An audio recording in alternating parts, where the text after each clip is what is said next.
Автор Диор. Стихи для детей 2. Читает Милица. Мишка.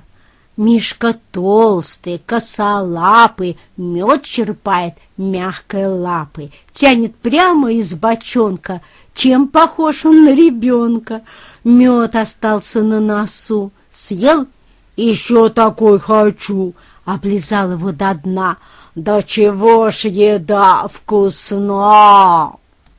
Мечтающий слон. Ах, почему я не летаю? Мечтал об этом серый слон. Ушами ладно я махаю, полету был бы чемпион. Вокруг меня летают мошки, осы, комарики, жучки. Они совсем, по сути, крошки, но крылья им все же даны. На хобот бабочка вдруг села, слона расширились глаза. Ах, чудо!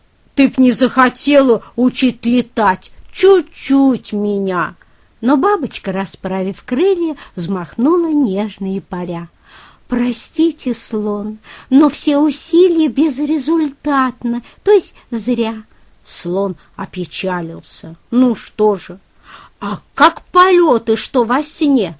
Они мне жизни всей дороже. Мечтаю вот об этом дне.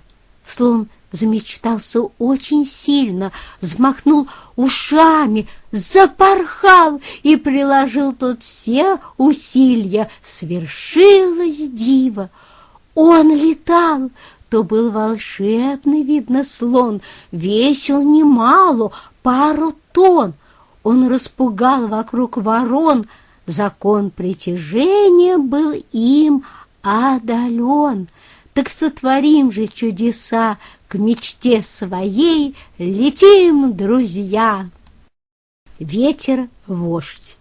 Ветер тучи нагоняет, небо тенью закрывает, капли крупные дождя вниз летят водой скользя, пыль смывается с окон, льются струйки на балкон, и прохожие бегут, дождик сильный с ними крут, с головы помыл до пят всех на улице ребят.